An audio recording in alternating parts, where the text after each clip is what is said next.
Horrid Henry Mega Me Time Machine. Horrid Henry flicked the switch the time machine. World. Those buttons pushed, watched, walked. Horrid Henry Time Traveler was ready for blast off. Now we're ready. Where to go? Where to go? Dinosaurs, thought Horrid Henry. Yes, Henry loved dinosaurs. He would love to stalk a few Tyrannosaurus Rexes as they rampage for the primordial jungle. But what about King Arthur and the Knights of the Round Table? As a wise Sir Henry, King Arthur would say, booting Lancelot out of his chair. Sure thing, King Sir Henry would reply, twirling his sword. Out of my way, worms. Or what about the sakes of Troy? Heroic Henry, that would he'll be the fearless fighter, dashing about doing daring deeds, tempting thoughts, Henry, very tempting. Wait a second. What about visiting the future where school was banned and parents had to do whatever their child told them? Well, everyone had their own spaceship and ate their sweets for dinner, and where King Henry the Horrible would supreme chopping off the heads off of anyone who dared to say no to him. To the future, thought Henry, setting the dial. Bang pow! Henry braced himself for the jolt into hyperspace. 10, 9, 8, 7, 6. Henry, it's my turn. Lord Henry ignored the alien's whine. 5, 4, 3. Henry, if you don't show, I'm going to tell Mom. Oh! The time machine jerked to a halt. Henry climbed out. Go away, Peter, said Henry. You're spoiling everything. But it's my turn. Go away. Mom said we could both play with the box, said Peter. We could cut out windows, make a little house, paint flowers. No, screeched Henry. But, said Peter. He stood in the sitting room, holding the scissors and crayons. Don't you touch my box, hissed Henry. I will if you want to, said Peter. And it's not yours. Henry had no right to boss him around, thought Peter.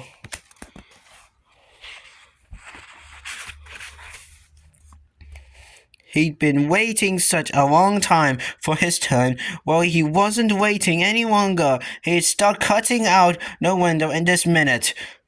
Peter got out his scissors. Stop! It's a time machine, you told, shrieked Henry. Peter paused. Peter gasped. Peter started a huge cardboard box. A time machine? A time machine? How could it be a time machine? It's not, said Peter. It's too, said Henry. But it's made out of cardboard, said Peter, and the washing machine came in it. Henry sighed. Don't you know anything? If it worked like a time machine, everyone would try to steal it. It's a time machine in disguise.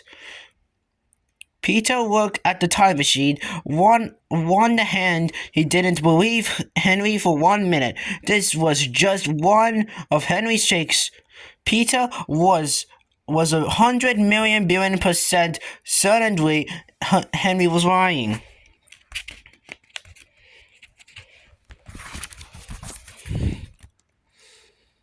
On the other hand, what if Henry was telling the truth for once and there was a real time machine in his sitting room? If it's a time machine, I want to have a go, said Peter. You can't. You're too young, said Henry. I'm not. R2.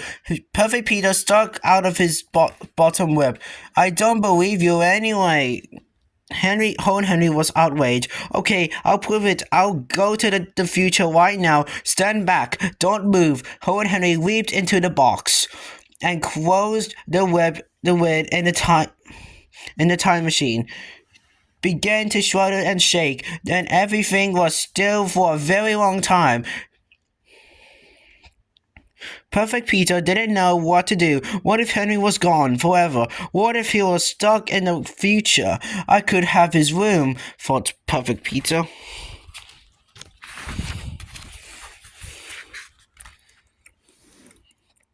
I could watch whatever I want on the telly. I could. Suddenly, the box tipped over and Horrid Henry struggled out. Where am I? He shuddered. Then he collapsed on the floor. Peter started at Henry. Henry stared widely at Peter. I've been to the future, gasped Henry, panting. It was amazing. Wow, I met my great-great-great-grandson. He'd still live in his house, and he looks like me. So he's ugly, muttered Peter. What did you say? hissed Henry. Nothing, said Peter quickly. He didn't know what to think. Is this a trick, Henry? Course it isn't, said Henry. And just for that, I won't let you have a go.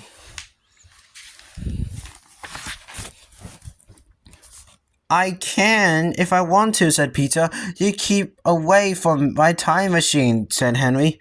One wrong move and you get blasted into the future. Perfect Peter walked a few steps towards the time machine. Then he paused. What is it in the future? Boys wear dresses, said Horrid Henry. And lipstick people talk ugly language. You'll probably like it. Everyone just eats vegetables, weary, and kids having lots of homework. Perfect Peter loved homework. Ooh, this Peter had to see, just in case Henry was telling the truth. I'm going to the future, and you can't stop me, said Peter. Go ahead, said Henry.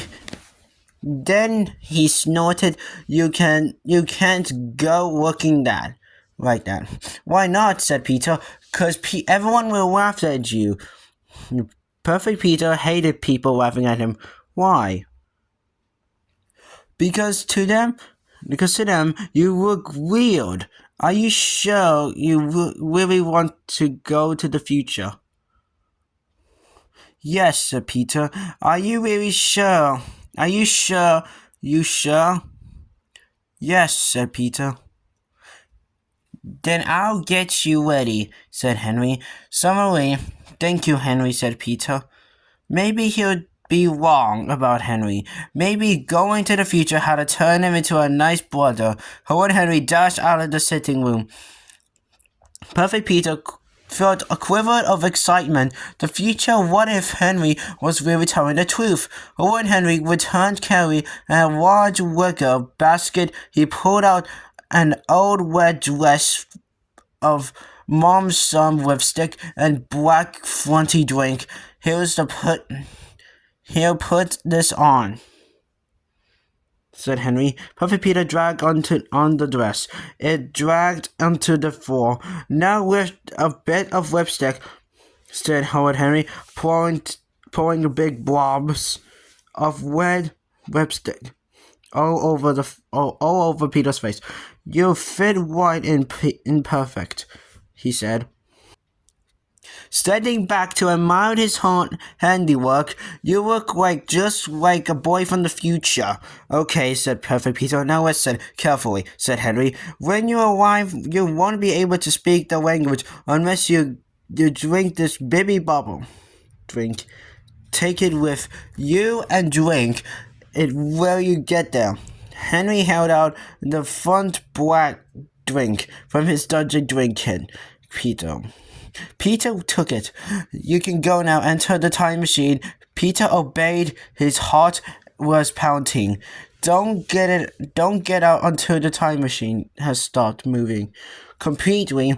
Then count it to 25 and open the hatch. Very, very slowly. You don't want a bit of you in 23rd century and the West here. In 21st, good work. Henry swirled the box round and round and round and round. Peter began to feel dizzy. The drink swashed on the floor. Then everything was still. Peter's head was spinning. He counted to 25. Then crept out. He was the sitting room of a house that would just like his boy wearing a bathrobe and silver waggy entry. With his face painted in blue stripes, and stood in front of him. Ugh, ugh, said the strange boy. Henry, said Peter. Ugh, ugh, blep, blep, bloop, said the boy. Ugh, ugh, said Peter uncertainly. Ugh, ugh, drink, ugh, said the boy, pointed to Peter, bubble drink. Peter drank the few drops which there left.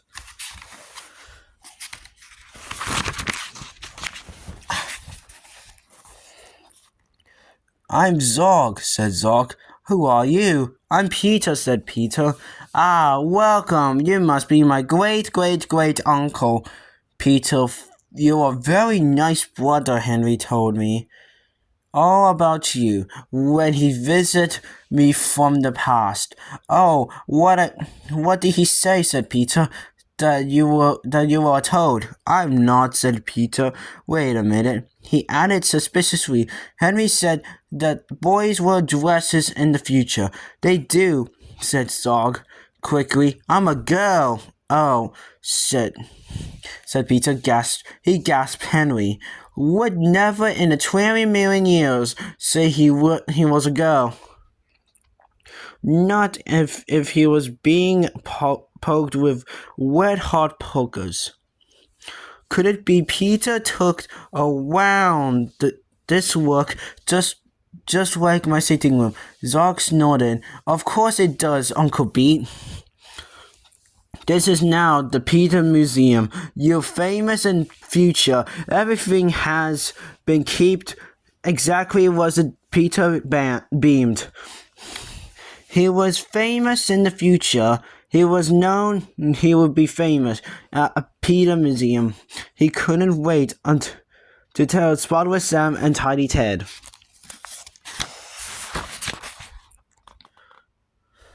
This way to the Peter Museum. There was just one more thing. What about Henry? He asked. Is he famous too? Nah, said Zog smoothly. He knows what his name, Peter's older brother. Ah, Peter. Peter swelled with pride. Henry was in his worthy place at last. That proved that he really traveled to the future. Peter looked out the window. Strange how the future didn't look so different from his own time. Zog pointed. Our spaceship, he announced. Peter started spaceships. Look just like cars. Why aren't the cars flying? Said Peter. Only at night time, said Zog. You can either drive them or fly them. Wow, said Peter. Don't you have a spaceship? Said Zog. No, said Peter. Cars. I don't know they have cars in older days, said Zog. Do you have blank Blitzer coming and Zab snappers? No, said Peter. What the front door slammed. Mom walked in. She stared at Peter. What on earth? Don't be scared, said Peter. I'm Peter. I come from the past in your great father. Mom looked at Peter. Peter looked at Mom. Why are you wearing my dress? Said Mom. It's not one of your silly, said Peter. It belongs to my mom. I see, said Mom. Come on, Uncle Pete, said Zog, quickly talking Peter. Throw me by the arm, I'll show you our supersonic hammock in the garden. Okay, Zog, said Peter happily. Mom beamed. It's lovely to see you play nicely with your brother, Henry. Perfect Peter stood still. What did you call him? Henry, said Mom. Peter felt chilled. So his name is not Zog, and and he's not a girl? Not the last time I looked, said Mom. And this house isn't the Peter Museum. Mom glared at Henry. Henry, have you been teasing Peter again? Tricked you, sweet Henry. Nah. Wait till I tell everyone. No, squeaked Peter. How could he be believed his horrible brother? Henry, you horrid boy. Go to your room. No TV for the rest of the day, said Mom.